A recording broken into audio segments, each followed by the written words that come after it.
Olá, esse vídeo ele tem como finalidade abordar o procedimento do Tribunal do Júri e, como dito em sala, eu coloquei para vocês na sala os atos, mas vou repetir eles aqui devagarinho e depois eu vou mandar em slide para vocês.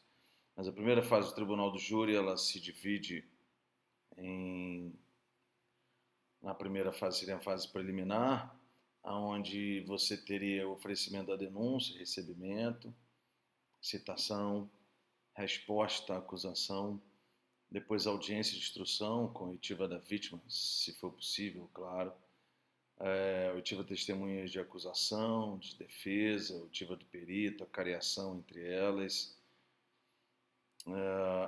o interrogatório do réu, as alegações finais, que elas podem ser orais ou por escrito, orais no prazo de 20 minutos, prorrogáveis por mais 10, que seria a réplica, e tendo a réplica, a defesa teria mais 10 minutos também, onde você teria até 10 minutos para fazer a tréplica. Depois vem a sentença, que a sentença pode ser uma sentença de pronúncia, em pronúncia, desclassificação, absolvição sumária. A pronúncia é quando o juiz entende que existem elementos de autoria e materialidade para determinar o envio do processo para julgamento pelo Conselho de Sentença. Caso ele entenda que existem indícios de autoria e materialidade, nesse caso vigora o princípio do indúbio pro réu, e aí, consequentemente, se o juiz tiver dúvida, ele manda para o Conselho de Sentença, e lá no Conselho de Sentença, se tiver dúvida, que absolve. Mas agora vigora outro tipo de princípio, até pela soberania dos vereditos e pela competência exclusiva para julgamento de crimes dolosos contra a vida ser do Conselho de Sentença dos jurados.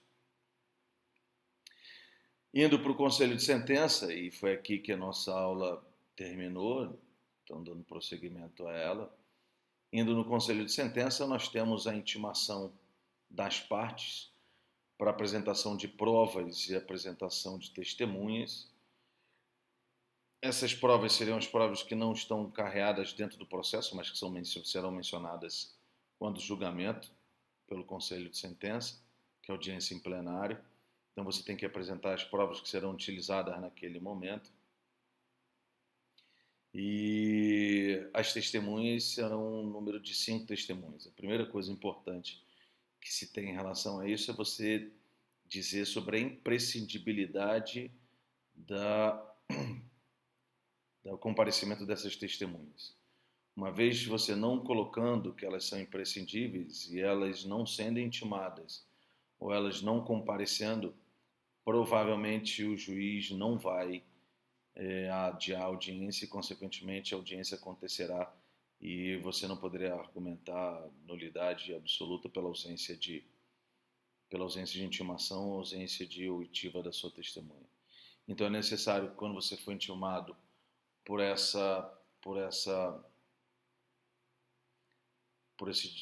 despacho, no sentido de apresentar testemunha, que se indique a imprescindibilidade, ou seja, a necessidade dessas testemunhas serem ouvidas em plenário.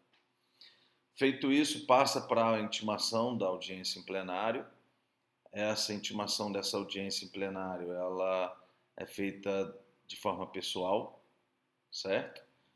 Também pode ser, caso não seja de forma pessoal, por hora certa ou por edital. Sendo edital a última hipótese de intimação, mas a intimação tem que ser pessoal. Feita a intimação, intime-se todas as testemunhas, acusação, defesa, réu para audiência em plenário. Os jurados vão ser intimados para audiência em plenário e provavelmente terá o prosseguimento do Conselho de Sentença. No dia da audiência, a intimação tem que ser no mínimo de 25 pessoas, pela legislação.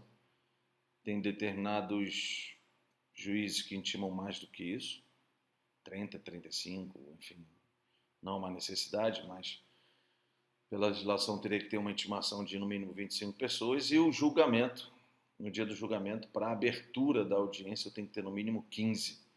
Se eu não tiver 15 testemunhas, também gera nulidade absoluta do ato.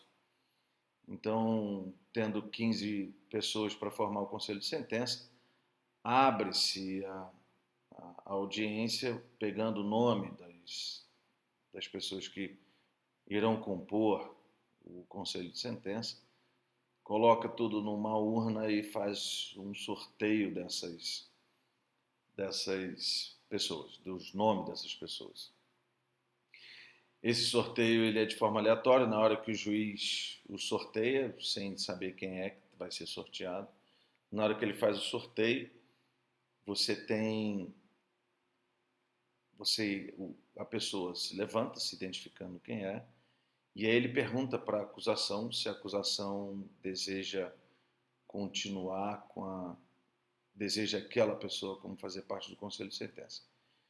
Se a acusação admitir, passa para a defesa, que o juiz também fará a pergunta se a defesa se opõe se aquela pessoa faça parte do conselho de sentença.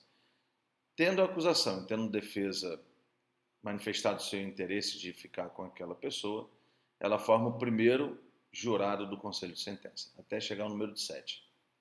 É importante destacar que, para essa aceitação do conselho de sentença, na hora que o juiz pergunta para o promotor e pergunta para a defesa, tanto um quanto o outro tem até 3 descartes de forma imotivada. Ou seja, eu posso não aceitar a pessoa pelo simples fato de não querer.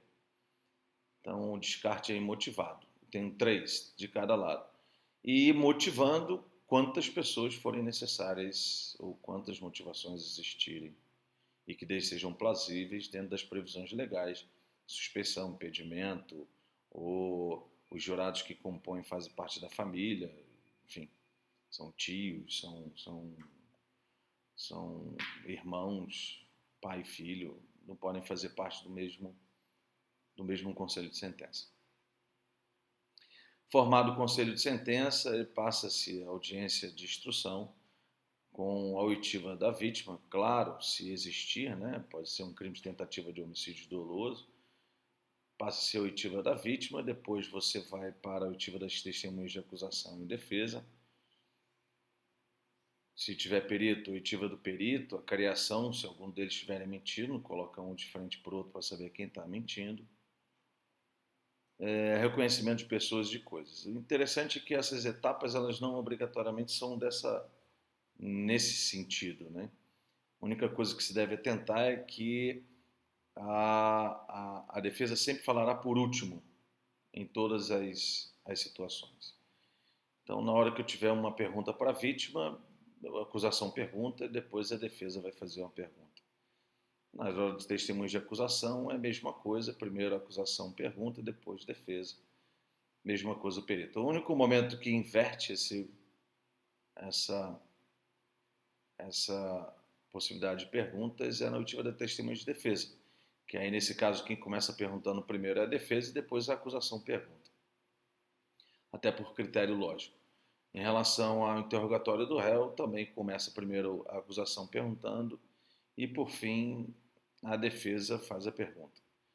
Os jurados podem fazer a pergunta após as duas partes, sendo que a parte de acusação e defesa elas fazem pergunta diretamente à testemunha, ao réu, à vítima, ao perito, e os jurados fazem a pergunta por intermédio do juiz presidente do tribunal júri. Então, eles perguntam para o juiz e o juiz redireciona a pergunta para quem terá que respondê-la. Passado essa etapa de perguntas e instrução probatória, passam-se para as alegações finais, que nesse caso obrigatoriamente serão orais. Essas alegações finais elas serão realizadas no prazo de 1h30 para cada parte, até 1h30 para cada acusado, certo? Ou para cada parte. Se eu tiver 2 advogados para o mesmo acusado, eles vão ter que dividir esse tempo da forma que eles entenderem, assim como se eu tiver duas acusações, esse tempo vai ter que ser dividido entre eles. e eu tenho a possibilidade da réplica por mais 1 hora para a acusação. Caso ela faça a opção por essa réplica, a defesa também tem a possibilidade de fazer a tréplica no período de até 1 hora também. Não é uma obrigatoriedade você usar o tempo todo, mas a legislação fala que é até 1 hora. Então você tem 1 hora e meia, até 1 hora e meia de diálogos, são os debates orais feitos entre as partes, começando pela acusação e depois defesa.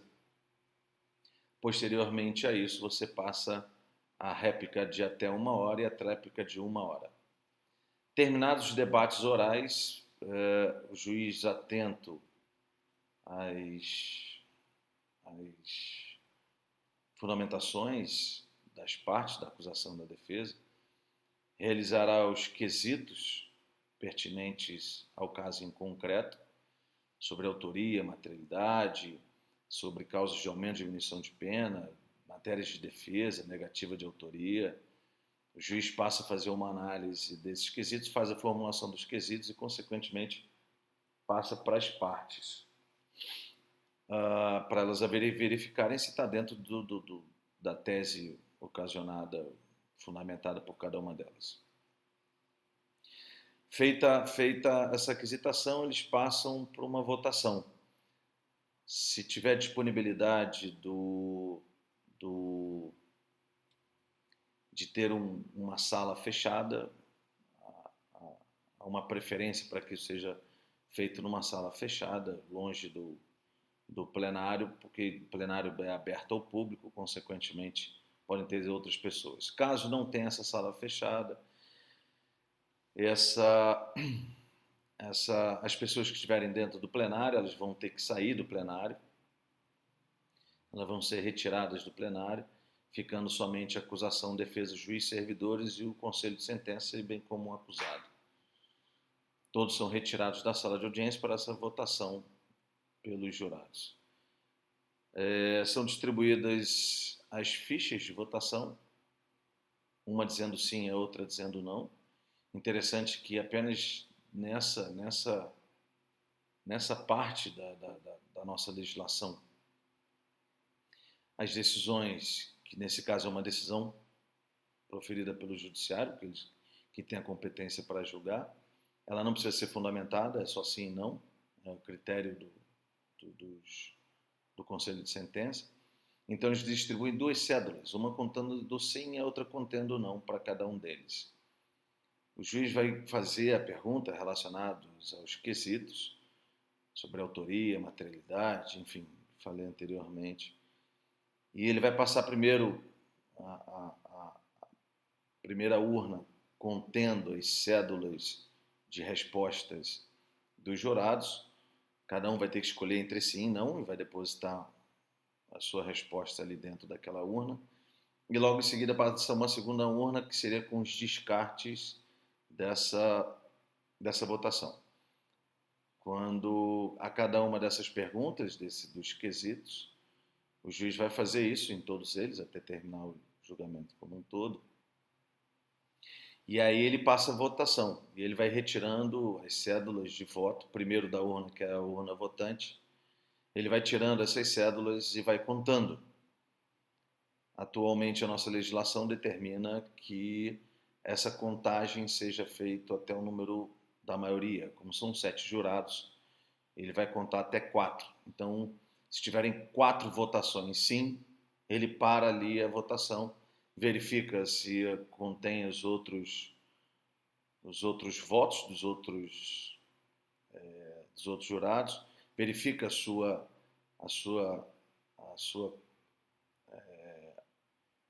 registro dos descartes para ver se os votos, as cédulas estão corretas, foram feitas, e ele informa se houve essa votação. Pode ser que ele retire todas as votações?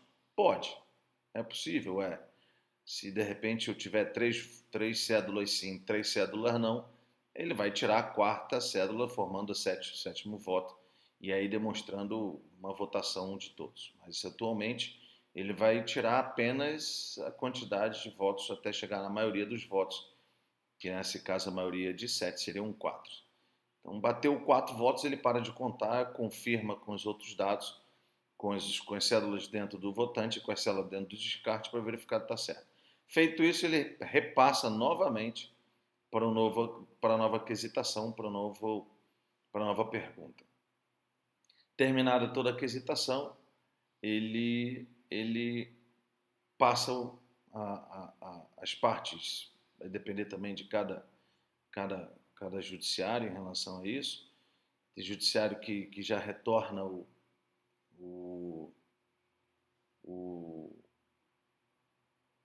para o plenário, e aí, consequentemente, todo mundo vota, o juiz sai e vai fazer a dosimetria da pena, e volta depois indicando qual é o veredito dos jurados. Tem juízes que já saem da sala de votação, já volta para o plenário, passa a votação para o acusado, informando se ele é culpado ou não, e depois ele pede para aguardar, dizendo que vai voltar com a dosimetria da pena. Mas o certo é que depois disso tem a votação e passa-se a dosimetria da pena, onde o juiz vai fixar a pena determinada pelo Conselho de Sentença.